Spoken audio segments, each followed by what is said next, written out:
nicaragüense tiene derecho a estar informado. Ahora, el podcast noticioso que te cuenta la realidad del país. Noticias, entrevistas, debates y lo más viral. Te lo contamos ahora. Bienvenidos al podcast de Artículo 66. Les saluda Marlene Balmaceda. Wilmer Benavides nos presenta un vistazo de los titulares que han marcado este día. Organizaciones de la sociedad civil denuncian que Ortega quiere intimidar y censurar a quienes trabajan en la promoción de la libertad de expresión. Organizaciones internacionales y periodistas independientes condenan femicidio contra adolescente. Iglesia Católica confirma que relaciones con el régimen de Ortega se encuentran en punto muerto. En El Pulso analizamos la cuestionada inauguración del edificio del BESIE en Managua. Iniciamos el podcast ahora, correspondiente a este martes 15 de marzo de 2022. Las 5 del día. Las noticias más importantes.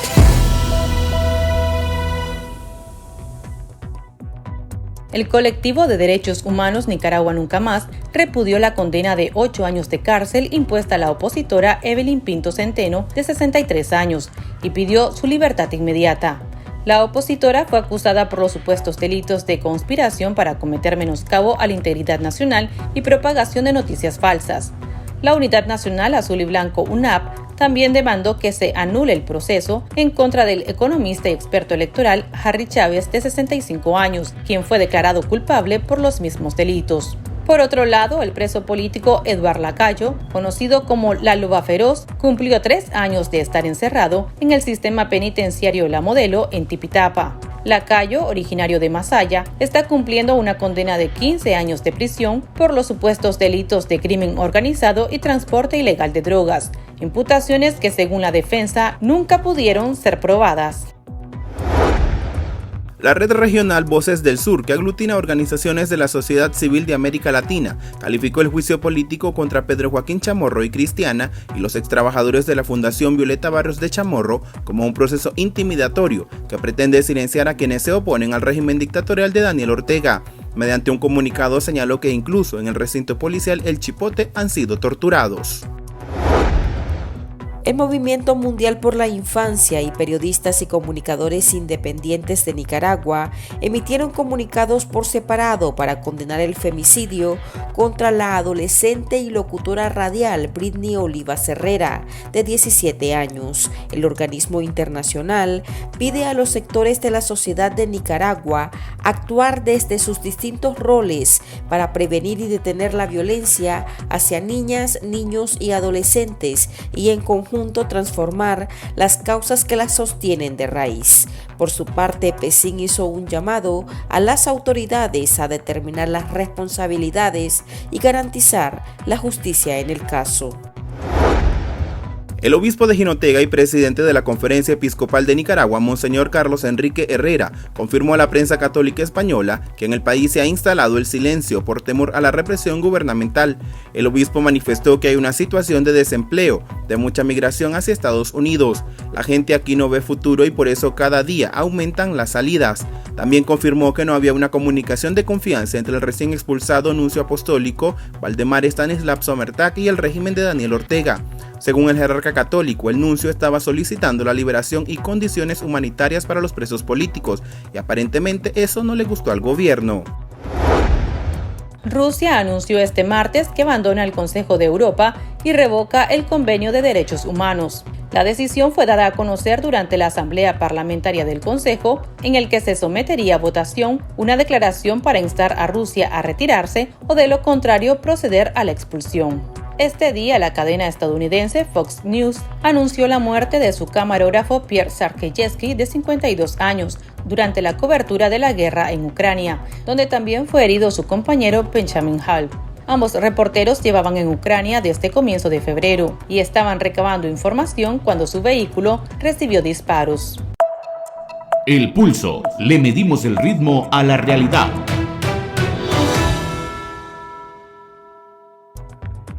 La sede en Managua del Banco Centroamericano de Integración Económica BCE finalmente fue inaugurada este martes, tras meses de ser suspendida debido a que países miembros habrían rechazado aparecer en la misma foto con funcionarios del régimen ilegítimo. El evento habría quedado reducido entre una delegación del presidente del BCE, Dante Mossi, y el dictador Daniel Ortega. En el 2021, el Banco Regional desembolsó unos $2.151 millones a Nicaragua. En tanto, las aprobaciones de recursos se situaron en $3.670 millones para la pandemia del COVID-19 y las tormentas ETA e IOTA. Conversamos al respecto con el economista Marco Aurelio Peña. Bueno, no hay ninguna novedad, es decir, Dante Mossi se ha escudado en el argumento técnico en sostener de que el Banco Centroamericano de Integración Económica financia obras de progreso económico y social sin importar los colores políticos de los gobiernos y sin centrarse en las personas que están ocupando los cargos de representación popular. Y según él, lo que hace la institución o la entidad bancaria regional es preocuparse en la población, ¿no? Ese es su argumento. Entonces, en consecuencia con ese argumento, hay relaciones políticas bastante estrechas entre el gobierno de Nicaragua y la administración actual del BCE, obviando, ¿verdad?, un sinnúmero de críticas. Ahora, esto da para especular, ¿verdad? De por qué pasa eso, de por qué hay relaciones políticas tan estrechas. Eso da para mucho. Pienso que no me corresponde a mí hacer este tipo de especulaciones, pero sí son sospechosas, porque al final el desarrollo económico, humano y sostenible del cual se habla hoy contempla el respeto de los derechos humanos, es decir, los derechos económicos, sociales y culturales son parte de los derechos fundamentales y de los derechos humanos. Y este gobierno ha sido sancionado, ha sido condenado por organismos regionales, ha sido sancionado por países que lideran el hemisferio occidental y bueno, aún así, pues ellos se escudan en eso, en que simple y sencillamente hay relaciones de cooperación o de financiamiento entre la entidad bancaria regional y el gobierno.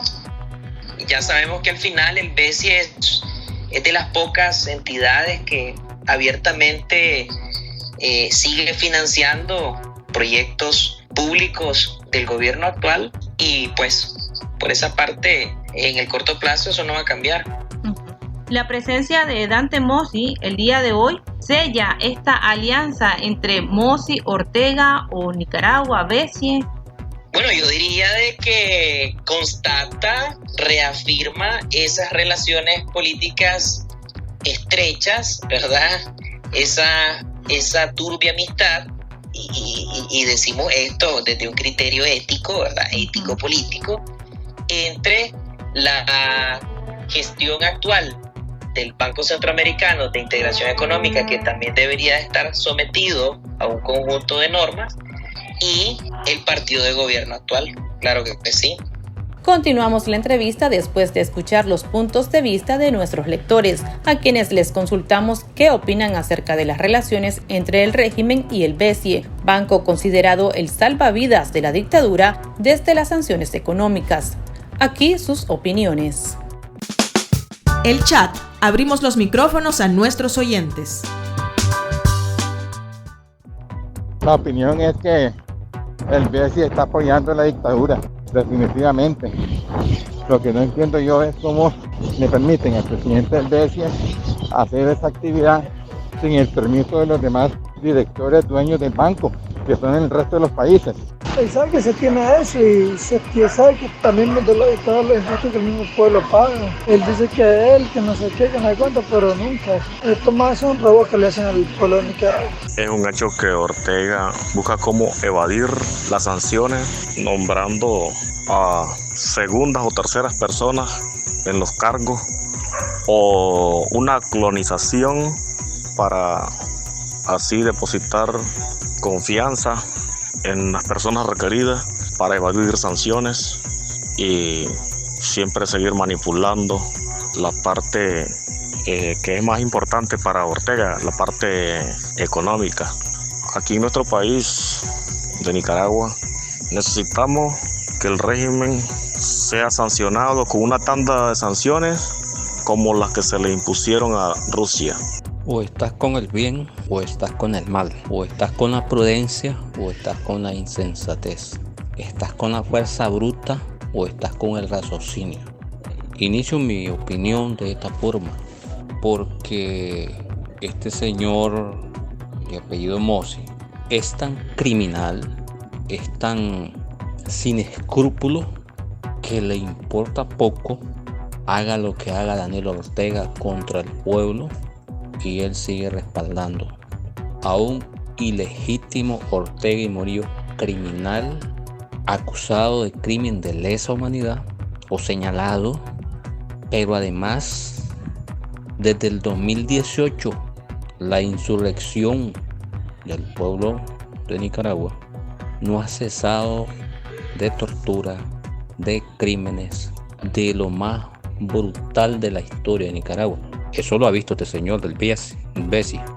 Eso lo sabe y no es ignorante. Y no le importa en estas condiciones endeuдар al país.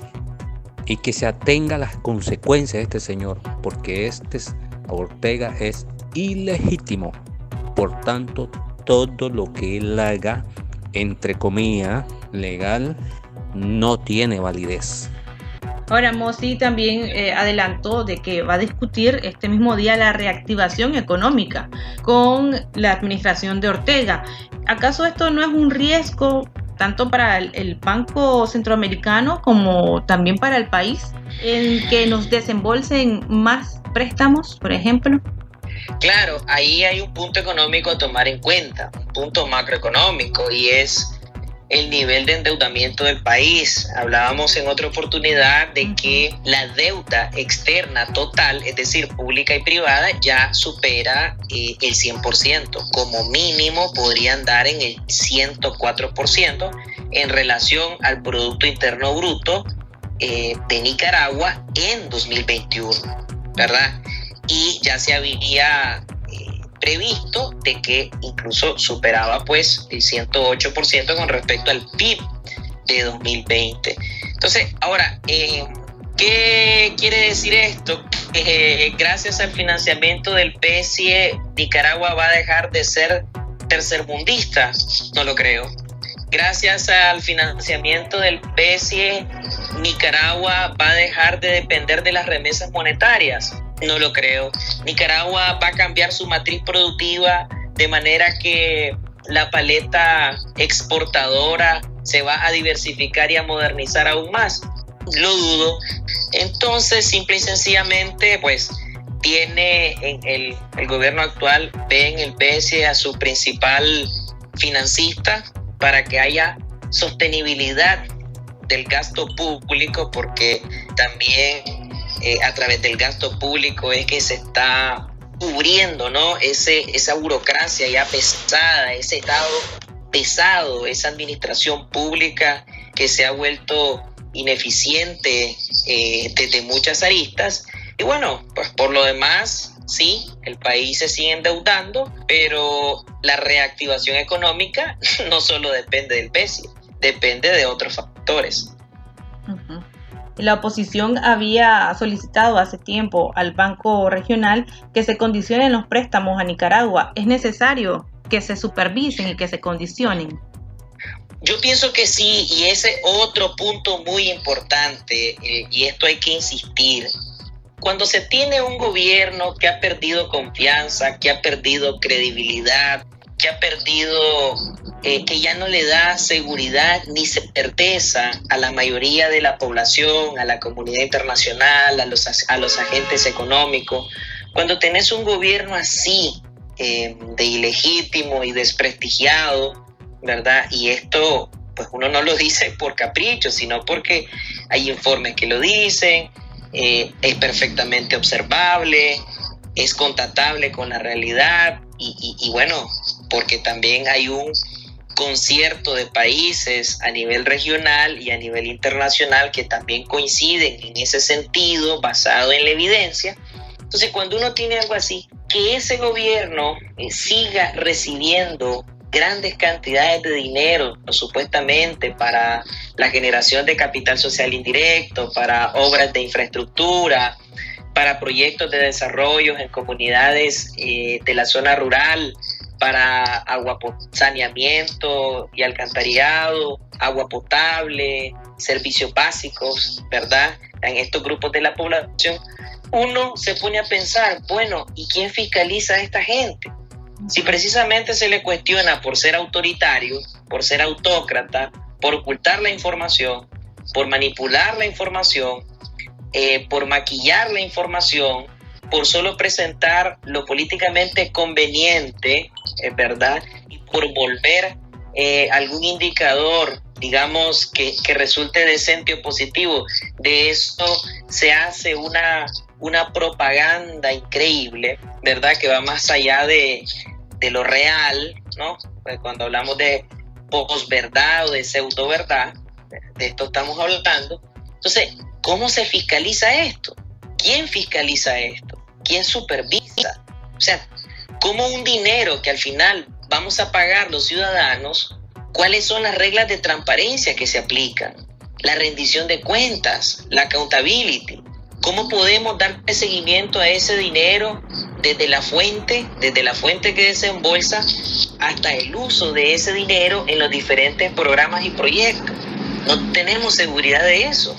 No tenemos seguridad que ese dinero se va a ocupar para lo que supuestamente se está prestando. ¿Por qué? Por lo que ya hablamos, de ese deterioro de la confianza social, porque de esto se trata también, de la confianza que tienen los gobernados hacia sus gobernantes y los gobernados entre sí. Se trata también de que hay gobernados que son parte de la administración pública, que son seguidores del partido de gobierno y que al estar en una situación de polarización política y social, entonces la gente no confía entre sí. Es decir, el vecino que no trabaja en el gobierno, sino en el sector privado, desconfía de ese seguidor del gobierno que sí está trabajando en el gobierno. Entonces es un asunto muy serio, ¿verdad? Y que al final ese dinero no lo van a pagar los políticos, no lo van a pagar los gobernantes, lo va a pagar la gente con sus impuestos. Entonces eso sí es preocupante, eso sí hay que ponerle mucha mente, porque actualmente no hay ningún tipo de control en ese sentido. La Comisión Económica de la Asamblea Nacional no hace lo que debería de hacer en materia de check and balance, pesos y contrapesos. La Contraloría General de la República no hace lo que debería hacer, pues porque todo ese esquema constitucional e institucional está resquebrajado, ¿verdad? Hay un sometimiento absoluto, y hablar de normas jurídicas, hablar de mecanismos de control interno, hablar de fiscalización de recursos, hablar de supervisión financiera, pues en este momento no tiene ningún sentido por el uso discrecional, arbitrario, antojadizo, conveniente y circunstancial por parte de los que sí detentan el poder absoluto. Muchas gracias, Marco Aurelio, muy amable. Para estar al tanto del acontecer nacional y conocer las voces calificadas sobre la realidad nacional, ahora el podcast informativo sobre Nicaragua.